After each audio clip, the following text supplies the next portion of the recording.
Yemen நாட்டில் கொலை வழக்கு ஒன்றில் கேரளா செவிலியர் நிமிஷா பிரியா என்பவருக்கு விதிக்கப்பட்ட மரண தண்டனையை அந்நாட்டு அதிபர் ரஷீத் அல் அமிலி இன்னும் உறுதி செய்யப்படவில்லை என்ற தகவல் இப்பொழுது வெளியாகியுள்ளது. இதற்கிடையே கேரளா செவிலியரை காப்பாற்ற நடவடிக்கைகள் எடுக்கப்படும் என்றும் சட்டப்படி உள்ள வாய்ப்புகள் குறித்து ஆலோசித்து வருவதாகவும் வெளியுறவுத்துறை அமைச்சகம் தெரிவித்துள்ளது. வெளிநாடுகளுக்கு நமது நாட்டில் இருந்து வேலைக்கு செல்வோரின் எண்ணிக்கை தொடர்ந்து அதிகரித்தே வருகிறது. குறிப்பாக மத்திய கிழக்கு நாடுகளுக்கு அதிக அளவில் வேலைக்கு செல்வார்கள்.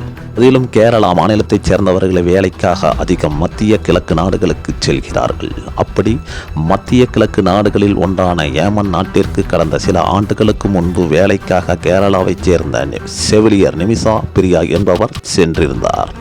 கடந்த 2017ஆம் ஆண்டில் அவர் ஏமன் நாட்டவர் ஒருவரை கொன்றதாக கைது செய்யப்பட்டார். இது தொடர்பான வழக்கு நீதிமன்றத்தில் நடந்து வந்த நிலையில் அவருக்கு மரண தண்டனை விதிக்கப்பட்டது. அதை எதிர்த்து ஏமன் உச்சநீதிமன்றத்தில் மேல்முறையீடு செய்யப்பட்டது. இருப்பினும் கடந்த ஆண்டு நவம்பர் மாதமே மேல்முறையீட்டு மனுவையும் அந்நாட்டு உச்சநீதிமன்றம் டிஸ்மிஸ் செய்தது. அதைத் தொடர்ந்து அந்நாட்டு அதிபரிடம் இது தொடர்பாக முறையீடு செய்யப்பட்டது.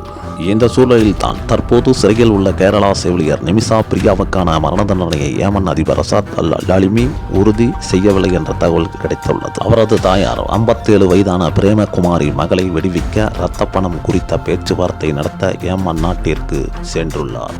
ஏமன் நாட்டின் சட்டப்படி கொலையான நபரின் குடும்பத்தினர் குறிப்பிடும் இரத்த பணம் தொகையை அளித்து அவர்களிடம் மன்னிப்பு கோரலாம். அந்த குடும்பத்தினர் மன்னித்தால் நிமிஷா பிரியாவுக்கான மரண தண்டனை வழங்கப்படாது என்பது குறிப்பிடத்தக்கது. இதற்கிடையே செவிலியர் பிரியாவை இந்தியா அழைத்து வர தங்களால் முடிந்த அனைத்தையும் செய்வோம் என வெளியுறவுத்துறை அமைச்சகம் தெரிவித்துள்ளது. இது தொடர்பாக வெளியுறவுத்துறை வெளியிட்டுள்ள செய்திக்குறிப்பில் பிரியாவின் குடும்பத்தினர் தற்போதுள்ள வழிகளை ஆராய்ந்து வருகிறார்கள். இந்த விஷயத்தில் நாங்கள் எங்களால் முடிந்த அனைத்து உதவிகளையும் செய்ய தயாராக இருக்கிறோம் என்று குறிப்பிடப்பட்டுள்ளது. கேரளா மாநிலத்தைச் சேர்ந்த நிமிஷா பிரியாவுக்கு இந்த தண்டனை எப்படி கிடைத்தது? கேரள மாநிலம் பாலக்காட்டைச் சேர்ந்தவர் நிமிஷா பிரியா. இவர் ஏமன் நாட்டில் உள்ள தனியார் மருத்துவமனைகளில் செவிலியராக சில ஆண்டுகள் பணியாற்றினார். அப்போது அவரது கணவர் மற்றும் மகளும் அங்குதான் இருந்தனர். இருப்பினும் நிதி சிக்கல் காரணமாக அவரது கணவர் மற்றும் மகளும் 2014இல் இந்தியா திரும்பினர். அப்போது ஏமனில் உள்நாட்டு போர் தீவிரமடைந்ததால் அவர்களால் மீண்டும் ஏமன் செல்ல முடியவில்லை.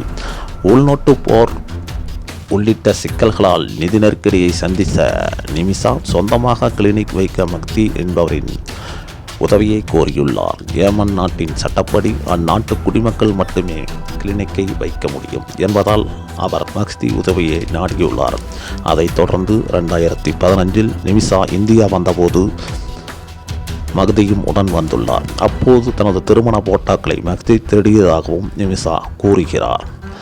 ஏமன் திரும்பிய பிறகு அந்த போட்டோக்களை மார்பிங் செய்த மக்தி தங்கள் இருவருக்கும் திருமணம் நடந்ததாக கூறியிருக்கிறார். கிளினிக்கின் உரிமை ஆவணங்களையும் மோசடி செய்த அவர் மார்பிங் படங்களை காட்டி இருவருக்கும் திருமணம் நடந்ததால் வருமானம் மொத்தமும் தனக்கே சொந்தம் என்றும் கூறியுள்ளார்.